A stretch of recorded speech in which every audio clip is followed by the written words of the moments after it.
Dan bercakap tentang Facebook IG ni bonda, insyaAllah besok kita dah Allah izinkan, Allah kirimkan dua rahmat Allah. Melalui mereka berdua ni Allah kirimkan ilham berdasarkan pengalaman mereka ni. Yang seorang tu memang mengembara di luar negara dan sebagainya untuk menambah ilmu tentang sosial media. Yang seorang tu daripada asalnya mencari konten-konten yang viral dan sebagainya. Tapi hari ini Allah genggam hati, Allah sentuh hati dia, dia boleh berhijrah. Sebab tu kita tak boleh nak judge orang benda. Kalau dulu rambut dia mungkin pegang dan sebagainya, kita nak tegur dia supaya, bukan tegur lah, maksudnya kita nak doakan supaya dia boleh berhijrah. Alhamdulillah, Yesus dah berubah, dah berhijrah. Dan kita bersama dengan Tuan Khairul Hakimin hari ini yang akan menjadi salah seorang speaker. Beliau merupakan antara penasihat beberapa selebriti terkenal tanah air dalam menguruskan sosial media. Antaranya seperti Nilofa. Tuan Khairul Hakimin, Assalamualaikum. Assalamualaikum. Waalaikumsalam. Kau perlahan sikit suara ya? Ke memang romantik? Tak. Nak kena betulkan. Tak, saya tak ada, bukan penasihat Nilofa, tak. Di cover line. Okey, baik. Tuan Khairul. Ya, saya. Bonda, jadi besok Bonda, Tuan Khairul dan juga Jesus Zair akan bergabung untuk kita kongsi membongkar marketing mastery, di mana sosial media ni sebenarnya ibarat pisau lah. Saya selalu imaginekan sosial media ni ibarat pisau. Kita asah. Pisau kalau jatuh di tangan orang yang tak betul boleh membahayakan dan membunuh. Tapi pisau kalau diberi pada orang yang betul, dia boleh jadi pelbagai perkara yang boleh digunakan untuk meneruskan kehidupan. Jadi sosial media ni ada orang pilih untuk jadi keyboard warrior, tabur fitnah, komen kat orang, hentam kat orang, tengok berita orang. Sedangkan setengah orang lain dengan sosial media ni, dia sibuk untuk mensebarkan kebaikan, sebarkan cerita-cerita yang baik, dan ada juga yang meraih pendapatan daripada sosial media.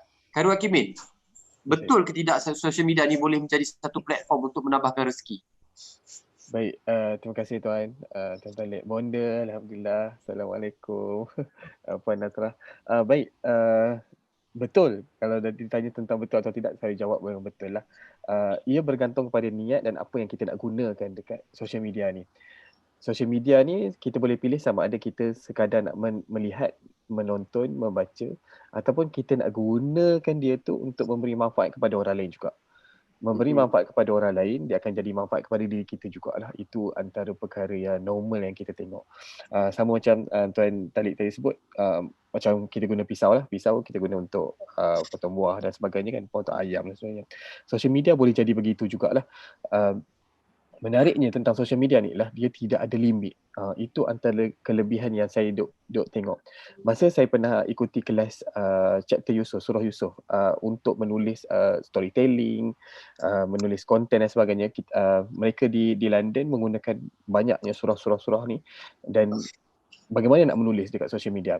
Satu benda yang saya duk ingat cikgu saya cakap tu, kalau kita sebut tentang pahala dan dosa ni, dosa pun tak ada limit, pahala pun tak ada limit. Maksudnya kita buat tu dia sangat besar. Jadi didatangkan pada zaman kita ni adalah social media. Social media ni pun sama, tak ada limit. Maksudnya dia boleh sampai ke mana-mana, dia boleh pergi reach berjuta, boleh reach billion. User untuk Facebook saja dah lebih pada 2 billion dah sekarang. Dan kita tak tahu dia pergi ke mana, dan seronoknya bila kita tak tahu dia pergi ke mana tu ialah kita buat baik sahaja. Maksudnya kita tahu akan ada orang dapat manfaat, cuma kelemahan dia dekat situ ada like, ada love dan sebagainya. Bila kita tak dapat like tu, kita akan rasa dia kena buang perasaan tu. So kita tahu bila kita kita menulis sesuatu perkara yang bermanfaat tu, kita tahu ia akan beri impact kepada orang. Saya mulakan diri pada kosong. Saya ingat lagi mak saya pesan, alah buat je benda kecil-kecil pun orang suka, orang sayang. Dan benda yang sama tu jugalah cikgu saya beritahu.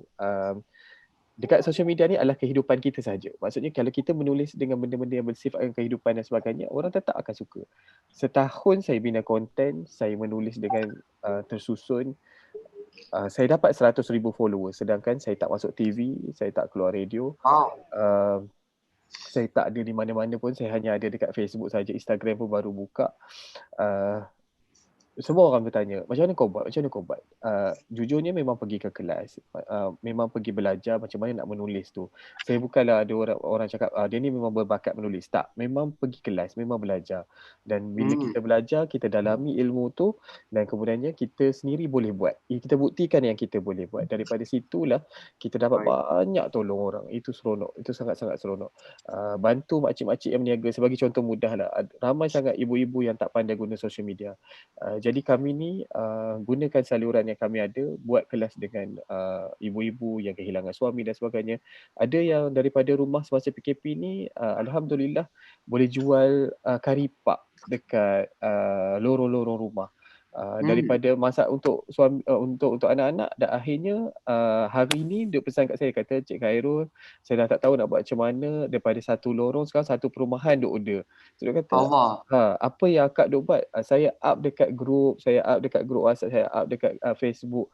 Syukur alhamdulillah sekarang dah beli peti ais dah, peti ais chest tu kan, freezer tu dah letak dalam tu, baru buka-buka buat frozen. Benda-benda tu memang satu kepuasan. Hanya dengan bermain social media.